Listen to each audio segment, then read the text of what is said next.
മികച്ച NABL accredited ലാബുകളുമായി സഹകരിച്ച് premium health ചെക്കപ്പുകൾ affordable നിരക്കിൽ ലഭ്യമാക്കുന്നു. കൂടാതെ ടെലിമെഡിസിൻ സൗകര്യവും. MHL smart labs. മഞ്ഞുമലയിൽ 98ാമത്തെ മീഡിയം രചിക്കാനായി ഡാവിഞ്ചി സുരേഷ് ലഡാക്കിലേക്ക്. വിവിധ തരത്തിലുള്ള പ്രതലങ്ങളിൽ ചിത്രങ്ങൾ വരയ്ക്കുന്നതിൽ പേരുകേട്ട ഡാവിഞ്ചി സുരേഷ് മഞ്ഞുകട്ടകളിൽ 98ാമത്തെ മീഡിയം വരയ്ക്കാനായി ലഡാക്കിലെ ലേയിലേക്ക് ഇന്ന് യാത്രയാകും. സുരേഷിനോടൊപ്പം ക്യാമറാമാൻ സിംബാദ്, സുരേഷിന്റെ മകൻ Indrajith, Kailasam global trust meditation ആശ്രമം പ്രതിനിധി ആചാര്യ R. വിശ്വനാഥൻ എന്നിവരാണ് ലേയിലേക്ക് യാത്ര തിരിക്കുന്നത്. വിവിധ മെറ്റീരിയലുകളിൽ വലിയ ചിത്രങ്ങൾ തീർക്കുന്ന ഡാവിഞ്ചി സുരേഷിന്റെ വർഷങ്ങളായുള്ള ആഗ്രഹമാണ് കൈലാസം ഗ്ലോബൽ ട്രസ്റ്റ് മെഡിറ്റേഷൻ ആശ്രമം പ്രൊജക്ട് ടീം മുഖേന സാധ്യമാക്കാനൊരുങ്ങുന്നത്. Kodungallur lifestyle fitness club മെമ്പറായ retired major general doctor P. വിവേകാനന്ദനാണ് ലേയിൽ അനുമതി പത്രമടക്കമുള്ള സൗകര്യങ്ങൾ ചെയ്തു കൊടുത്തത്. ലൈഫ് സ്റ്റൈൽ ഫിറ്റ്നസ് ക്ലബിൽ സംഘത്തിന് യാത്രയയപ്പ് നൽകി. നഗരസഭാ ചെയർപേഴ്സൺ ഹണി പീതാംബരൻ യാത്രയയപ്പ് സമ്മേളനം ഉദ്ഘാടനം ചെയ്തു. നേടിയിട്ടുള്ളതും അതുപോലെ ആ കഴിവ് തെളിയിച്ചിട്ടുള്ള ഒരു വ്യക്തിയാണ് നമ്മളുടെ സുഹൃത്തായിട്ടുള്ള ഡാവിഞ്ചി ചേട്ടൻ. അപ്പോൾ അദ്ദേഹത്തെ ഇങ്ങനെ അദ്ദേഹത്തിൻ്റെ ഒരു ചിരകാല സ്വപ്നം സാക്ഷാത്കരിക്കുന്നതിന് വേണ്ടി വേദി ഒരുക്കാനും അതിന് വേണ്ടിയിട്ടുള്ള പരിശ്രമങ്ങൾ നടത്താനും ഒക്കെ നമ്മൾക്ക് സാധിച്ചത് തന്നെ വളരെ ഒരു പുണ്യ കർമ്മമായിട്ട് തന്നെ നമ്മൾ കാണേണ്ടതുണ്ട്. നമ്മുടെ നാടിൻ്റെ തന്നെ ഒരു നല്ല ഒരു തുടക്കമായിട്ട് നമുക്കത് കാണേണ്ടതുണ്ട്. എല്ലാവരും കൂടി ഉള്ളൊരു പരിശ്രമത്തിൻ്റെ ഭാഗമായിട്ടാണ് ഇന്ന് നമുക്ക് മനസ്സിലാക്കാൻ കഴിയുന്നു. കാശ്മീരിലെ ലഡാക്കിലെ എന്ന സ്ഥലത്ത് അദ്ദേഹത്തിൻ്റെ സ്വപ്നം ആ മഞ്ഞൊരുക്കുന്ന ഇതിലെ ഒരു ഛായാചിത്രം വരയ്ക്കുന്നതിന് വേണ്ടിയിട്ട് യാത്രയയപ്പ് നടത്താൻ നമുക്ക് സാധിച്ചു. നമ്മുടെ കൊടുങ്ങല്ലൂരെ സംബന്ധിച്ച് തന്നെ അത് അഭിമാനകരമായ നിമിഷമാണ് ഇന്ന് ഇത്. അതിന് വേണ്ടിയിട്ട് അദ്ദേഹത്തിൻ്റെ മകനും കൂടെ സഹായികളും എല്ലാവരും കൂടിയാണ് പോകുന്നത്. അത് നമുക്ക് ഒത്തിരി മേഖലകൾ ഞാനത് പറയേണ്ടതില്ല. ഞാനെപ്പോഴും നമ്മൾ ഇപ്പോൾ കൊടുങ്ങല്ലൂർ താലപ്പൊലി വന്നാൽ ആദ്യം പോയി ഞങ്ങളൊക്കെ നോക്കുക എന്താണ് ഡാവിഞ്ചിയുടെ പുതിയ സൃഷ്ടി എന്നാണ് ഞങ്ങളൊക്കെ നോക്കാറുള്ളത്. അപ്പോൾ അതേപോലെ തന്നെ എല്ലാ മേഖലകളും നമ്മളിപ്പോൾ ഏത് മേഖല എടുത്ത് നോക്കിയാലും വ്യത്യസ്തമായ രീതിയിൽ ഓരോ പ്രാവശ്യം കഴിവ് തെളിയിക്കുന്ന ഒരു വ്യക്തിത്വമാണ്.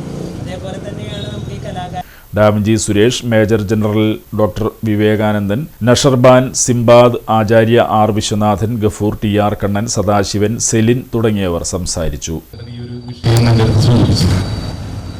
ഇങ്ങനെ ഒരു പ്ലാൻ ഉണ്ട്. ഒരു സ്നോ പെയിന്റ് ലോകത്തിലെ തന്നെ ഏറ്റവും വലിയ ഒരു സ്നോ പെയിന്റിങ് നടത്താൻ ഉദ്ദേശിക്കുന്നുണ്ട്. വളരെ 10 വർഷമായിട്ടുള്ള ഒരു ആഗ്രഹമാണ്. 3 വർഷമായിട്ട് അതിന് വേണ്ടിയിട്ട് നിരന്തര ശ്രമം നടത്തുന്നുണ്ട്. പക്ഷേ ഇത് നടത്താൻ ഉദ്ദേശിക്കുന്ന സ്ഥലം എന്ന് പറഞ്ഞാൽ നമുക്കെല്ലാം അറിയാം, വളരെ സൈനികമായിട്ട് വളരെ പ്രാധാന്യമുള്ളൊരു ഏരിയ കൂടിയാണ്. കാശ്മീരിലെ ലഡാക്കിലെ ലേ എന്ന് പറഞ്ഞ ഒരു ഏരിയ എന്ന് പറഞ്ഞത് അത്രത്തോളം രാജ്യ സുരക്ഷയുമായി ബന്ധപ്പെട്ട കാര്യമാണ്. അപ്പോൾ പെട്ടെന്നൊന്നും അവിടെ ഒരു അനുമതി ലഭിക്കുകയില്ല. എൻ്റെ അടുത്ത് സൂചിപ്പിച്ചപ്പോൾ എൻ്റെ വേറൊരു സുഹൃത്തുണ്ടായിരുന്നു, ഒരു പത്തനംതിട്ടക്കാരൻ, ഒരു മേജർ തന്നെ. അദ്ദേഹവുമായി സമീപിച്ചു വന്നു. പക്ഷേ അദ്ദേഹം അവിടെ നിന്ന് സ്ഥലം മാറിപ്പോയതിൻ്റെ പേരിൽ കാര്യങ്ങൾ നീങ്ങില്ല. പിന്നെയാണ് എനിക്ക് ഓർമ്മ വന്നത്, നമ്മുടെ തന്നെ ക്ലബിൽ ഒരു വലിയൊരു മേജർ, റിട്ടയർഡ് മേജർ വിവേകാനന്ദൻ, ഡോക്ടർ വിവേകാനന്ദൻ സാറുണ്ടായിരുന്നു. അപ്പോൾ അദ്ദേഹത്തെ ഡാവിഞ്ചി സുരേഷുമായിട്ട് കണക്ട് ചെയ്ത് വരും. പിന്നെ കാര്യങ്ങളൊക്കെ അദ്ദേഹം ഏറ്റെടുക്കുകയാണ് ചെയ്തത്. അദ്ദേഹം എനിക്കറിയാം റിട്ടയർമെൻറ്റ് സർവീസ്മാൻ ആണെങ്കിലും ഇപ്പോഴും സജീവമായി പല സാമൂഹിക കാരുണ്യ പ്രവർത്തനം അതുപോലെ സർവീസ് മേഖലയുമായി ബന്ധപ്പെട്ടും സജീവമായിട്ട് പ്രവർത്തിക്കുന്ന ഒരു വ്യക്തിയാണ് അദ്ദേഹം. ഒരു ദൗത്യം പോലെ ഏറ്റെടുത്ത് നിരന്തര പരിശ്രമത്തിലൂടെ ഇത് നേടിയെടുത്തു. ഒപ്പം തന്നെ പല വഴികളും ഞങ്ങൾ തേടിയത്. അദ്ദേഹത്തിനെ കോൺടാക്ട് ചെയ്തു. ഇങ്ങനെ പറഞ്ഞു കാര്യം എന്താണെന്ന് പറഞ്ഞിട്ട് കുറച്ച് ഫോട്ടോസൊക്കെ എനിക്ക് അയച്ചിട്ടുണ്ടായിരുന്നു. എന്താണ് അദ്ദേഹം ഉദ്ദേശിക്കുന്നത്? ഈ ശിവരാത്രി പ്രമാണിച്ച ഒരു ശിവൻ്റെ എന്താ പറയുക ഛായ പെയിൻറ്റിങ്, സ്നോ പെയിൻറ്റിങ് നടത്താനാണ് ഉദ്ദേശിക്കുന്നത്. അതും അയച്ചു കൊടുത്തു. പക്ഷെ അദ്ദേഹം 2-3 ദിവസം എൻ്റെ സമയം കളഞ്ഞു. കാരണം ഒന്നും ചെയ്തില്ല എന്ന് മനസ്സിലായി. എന്നെ വിളിച്ചിട്ടും മറുപടി വന്നില്ല. അപ്പോൾ എനിക്ക് തോന്നുന്നത് ഇപ്പം നമ്മളെ ക്ലിയറൻസിൻ്റെ ഒരു സംശയം കൊണ്ടായിരുന്നിരിക്കാം. അങ്ങനെ ഞാൻ എൻ്റെ 74 ബാച്ചിൽ ഒരു ഗ്രൂപ്പിലിട്ടു. അപ്പം അങ്ങനെ അവർ ഒരു കോൺടാക്ട് നമ്പർ തന്നു. ഒരു കേണൽ റിട്ടയറായിട്ട് അവിടെ ഉള്ള അദ്ദേഹം മുഖാന്തരമാണ്. അദ്ദേഹം വളരെ പോസിറ്റീവായിട്ട് വർക്ക് ചെയ്ത് എനിക്ക് അവിടുത്തെ ഒരു സിവിലിയൻ കോൺടാക്റ്റിനെ തന്നു. ബേസിക്കലി എന്താ പറയുക, ടാക്സി സർവീസ് നടത്തുന്ന ഒരാളാണ്. വണ്ടി ഓടിക്കുകയും ടാക്സി സർവീസും. അപ്പോൾ ആദ്യം അദ്ദേഹത്തോട് പറഞ്ഞത് അദ്ദേഹം അറിയില്ല മറ്റൊരു കാര്യം. പിന്നെ അന്ന് 10 ദിവസം മുമ്പ് പറഞ്ഞപ്പോൾ ലേയിൽ സ്നോ ഇല്ല, ഇപ്പോഴും സ്നോ ഇല്ല, ലേയിലില്ല.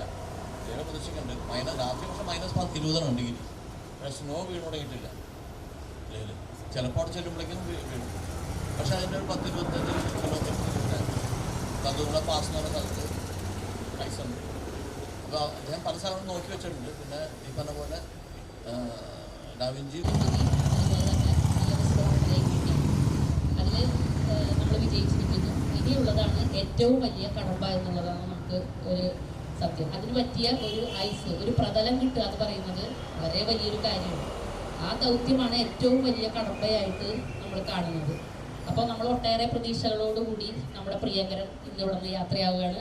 അപ്പോൾ ഈ യാത്ര വളരെ അധികം നമുക്ക് കൊടുങ്ങല്ലൂരിനെ എന്നല്ല, ഇന്ത്യയെ തന്നെ പ്രശസ്തിയിലേക്ക് ഉയർത്താൻ പറ്റുന്ന ഒരു ദൗത്യമായി മാറട്ടെ എന്നും അത് ഗിന്നസ് റെക്കോർഡ് പോലെയുള്ള റെക്കോർഡുകളിലേക്കൊക്കെ അത് ആ ഉന്നതിയിലേക്ക് ഉയരട്ടെ എന്നും ആശംസിക്കുകയാണ്. എല്ലാവിധ കടമ്പകളെല്ലാം കടന്ന് ഈ ദൗത്യം പൂർത്തിയാക്കാൻ സാധിച്ച് ഇതുപോലെ തന്നെ ഒരു സ്വീകരണം നമുക്ക് എല്ലാവർക്കും കൂടി ചേർന്ന് നൽകി. പുള്ളി ഇവിടുന്ന് ഇപ്പോൾ യാത്ര പുറപ്പെടുന്ന എല്ലാ സംഭവങ്ങളും എല്ലാ ആശംസകളും നല്ല രീതിയിൽ എല്ലാവർക്കും സന്തോഷം എല്ലാ ആശംസകളും. നിമിഷം 10 ചേർന്നത് സത്യത്തിൽ ഇങ്ങനൊരു പ്രോഗ്രാമൊന്നും മനസ്സിൽ ഉദ്ദേശിച്ചതല്ല. നഷർബാനോട് ഈ കാര്യം പറയുമ്പോൾ നഷർബാനാണ് ഇനി മുൻകൈയെടുത്ത് ഇങ്ങനെ ഒരു പ്രോഗ്രാം, വലിയൊരു പ്രോഗ്രാമായിട്ടാണ് എനിക്ക് തോന്നുന്നത്. കാരണം ഇത് എങ്ങനെ ആവുമെന്നൊരു വിശ്വാസമില്ല, എവിടെ ചെല്ലും എങ്ങനെ ആവും എന്നുള്ളൊരു പിടുത്തമില്ല. പക്ഷെ എന്നാലും നമുക്കൊരു ആത്മവിശ്വാസമുണ്ട്. നമ്മൾ ഇതുവരെ ചെയ്തു വന്നിട്ടുള്ള വർക്കുകൾ പോലെ നമുക്കത് ചെയ്ത് തീർക്കാൻ കഴിയുമെന്നുള്ളൊരു വിശ്വാസം മനസ്സിൽ ഉണ്ട്. എന്തായാലും അവിടെ ഒരു ഭഗവാന്റെ ചിത്രം ആലേഖനം ചെയ്തിട്ട് വരുള്ളൂ എന്നുള്ളൊരു വിശ്വാസത്തോടു കൂടി തന്നെയാണ് പോകുന്നത്. അതിൽ എനിക്ക് എന്താ പറയുക, ഏറ്റവും കൂടുതൽ ഈ പ്രോഗ്രാം സംഘടിപ്പിച്ച നഷർബാനോട് ഞാൻ പ്രത്യേകം നന്ദി പറയാണ്. ഇവിടെ ഞാൻ വന്നതിന് ശേഷം എനിക്ക് ഒരുപാട് മാറ്റങ്ങൾ ഉണ്ടായിട്ടുണ്ട്. എൻ്റെ ശാരീരികമായിട്ടുള്ള മാറ്റമുണ്ട്. അതുപോലെ തന്നെ ജീവിതത്തിൽ ഒരുപാട് സുഹൃത്തുക്കളെ, ഒരുപാട് നല്ല സുഹൃത്തുക്കളെ എല്ലാവരെയും കുറേ പേര് എനിക്ക് കിട്ടിയെന്നുള്ളതാണ്. അപ്പം അതിൽ സത്യം പറഞ്ഞാൽ ആദ്യം നേരത്തെ പറഞ്ഞ പോലെ വേറൊരു ആർമി ഉദ്യോഗസ്ഥനായിട്ടാണ് ബന്ധപ്പെട്ടിരുന്നത്. അദ്ദേഹത്തിനധികം ഹാൻഡ് ഉണ്ടായിരുന്നില്ല എന്ന് ഞാൻ മേജറിനോട് പറയുന്ന സമയത്ത് മേജർ പറഞ്ഞു എനിക്കും വലിയ ഹാൻഡൊന്നുമില്ല, ഞാൻ ശ്രമിച്ചു നോക്കാം എന്നാണ് അദ്ദേഹം പറഞ്ഞത്. അദ്ദേഹം പക്ഷേ ഡിസ്ട്രിക്റ്റിലെ പോലീസിൻ്റെ ഒരു ലെറ്റർ, നമുക്ക് ഒപ്പിട്ട ലെറ്റർ നമ്മുടെ കയ്യിൽ കിട്ടിയപ്പോൾ അദ്ദേഹത്തിൻ്റെ ഹാൻഡ് എത്രത്തോളം ഉണ്ടെന്നുള്ളത് നമ്മൾ അതോടുകൂടി മനസ്സിലാക്കി എന്നുള്ളതാണ്. എന്തായാലും അത് ഈ ഒരു ലൈഫ് സ്റ്റൈലുമായിട്ടുള്ളൊരു വലിയ കണക്ഷനായി എന്നുള്ളതാണ്. കാരണം ഞങ്ങൾ എല്ലാവരും ഇവിടുത്തെ ജിമ്മേറ്റുകളാണ്. അപ്പോൾ അതുകൊണ്ട് തന്നെ വലിയൊരു സന്തോഷം എനിക്ക് ഏറ്റവും ആദ്യം പറയേണ്ടത് അദ്ദേഹത്തിനോട് തന്നെയാണ്. കാരണമാണ് നമുക്ക് അവിടെ അങ്ങനെ ഒരു. പിന്നെ മറ്റൊരു കാര്യമുള്ളത്, ഞാൻ ഇതിനു മുൻപ് ഒരു 3-4 പേരായിട്ട് ബന്ധപ്പെട്ടിരുന്നു. അപ്പോൾ അവരൊക്കെ സാമ്പത്തികമായിട്ടും വലിയ തുകകളാണ്. കാരണം ഡൽഹിയിലുള്ള ഒരാളായിട്ട് ബന്ധപ്പെട്ടപ്പോൾ അത് ഷൂട്ടിങ്ങിലൊക്കെ ലൊക്കേഷനിൽ സംഘടിപ്പിച്ചു കൊടുക്കുന്ന, പെർമിഷൻ എടുത്ത് കൊടുക്കുന്ന കുറേ ആളുകളുണ്ട്. അവരൊക്കെ 35,000 25,000 ഒക്കെയാണ് ഒരു ദിവസം ഇരിക്കാൻ വർക്ക് ചെയ്യുന്നതിനും അല്ലെങ്കിൽ അവിടെ ഇതിനൊക്കെ പറഞ്ഞിരുന്നത്. പക്ഷേ ഞാൻ അവർക്ക് എന്തെങ്കിലും പെർമിഷന് വേണ്ടി കൊടുക്കേണ്ടി വരുമോ എന്ന് മേജർ ജനറൽ സാറിനോട് ചോദിച്ചപ്പോൾ അദ്ദേഹം പറഞ്ഞത് നിങ്ങളൊരു താങ്ക്സ് മാത്രം പറഞ്ഞാൽ മതി, വേറൊന്നും പറയണ്ട. അത് ബാക്കിയുള്ള നമ്മൾക്കുള്ള ചിലവ്, അവിടുത്തെ റൂമും കാര്യങ്ങളും മറ്റുള്ള യാത്രാ ചിലവുകളും പെയിൻറ്റ് അങ്ങനെയുള്ള സംഭവങ്ങളാണ് നമുക്ക് വരുന്നത്. അപ്പം അത്രയും അദ്ദേഹത്തിൻ്റെ അദ്ദേഹം കുറേ എന്നേക്കാൾ കൂടുതൽ അദ്ദേഹം കുറേ ദിവസങ്ങളായിട്ട് ഇതിനു വേണ്ടി വർക്ക് ചെയ്തു എന്നുള്ളതാണ്. കോൺകുളികളോട് പല ആളുകളും സുഹൃത്തുക്കളോടൊക്കെ ആയിട്ട് ഒരുപാട് ബന്ധപ്പെട്ട് അദ്ദേഹം പല കാര്യങ്ങളും ചെയ്തിരുന്നു. അപ്പോൾ അവിടെ നമുക്ക് സംസാരിക്കാൻ ഒക്കെ വേണ്ടിയിട്ട് നമുക്കൊരു മലയാളി ആളുകൾ വരെ പുള്ളി അവിടെ ഏർപ്പെടുത്തിയിരിക്കുന്ന ഒരു ഡ്രൈവറെ സെറ്റപ്പ് ചെയ്ത് തന്നിരിക്കുകയാണ്. അവരാണ് റൂമും കാര്യങ്ങളൊക്കെ അറേഞ്ച് ചെയ്യുന്നത്. എല്ലാം നമുക്ക് ഒരു ബുദ്ധിമുട്ടാതെ തന്നെ എല്ലാ കാര്യങ്ങളും കുറേയൊക്കെ എളുപ്പമാക്കി തന്നിട്ടുള്ള ഒരു വ്യക്തിത്വമാണ്. സാരി സെലക്ഷൻ കഴിഞ്ഞില്ലേ? എത്ര നേരായി? കല്യാണമൊക്കെ അല്ലേ അച്ഛാ, അപ്പോ ഏറ്റവും ബെസ്റ്റ് തന്നെ ആവണ്ടേ? ഇവരെയും കൊണ്ട് കല്യാണ സാരി വാങ്ങാൻ പോകുമ്പോ കാണാം നിങ്ങളുടെ പോക്കറ്റ് കാലിയാവുന്നത്. അത് ഉറപ്പല്ലേ? എന്നാലും ഏറ്റവും ബെസ്റ്റ് തന്നെ വേണം. ശരി ശരി അങ്കിൾ, പോക്കറ്റ് ഒന്നും കാലിയാവില്ല. ഏറ്റവും എലഗന്റ് ബെസ്റ്റ് സ്റ്റൈൽ ആൻഡ് ഡിസൈൻസും കിട്ടും. പക്ഷേ സ്വയംവര സിൽക്സിൽ തന്നെ പോണം, അതിന് ഞാൻ ഗ്യാരണ്ടി. സ്വയംവര സിൽക്സ്, മനസ്സിന്റെ തൃപ്തി ഇവിടെയാണ്.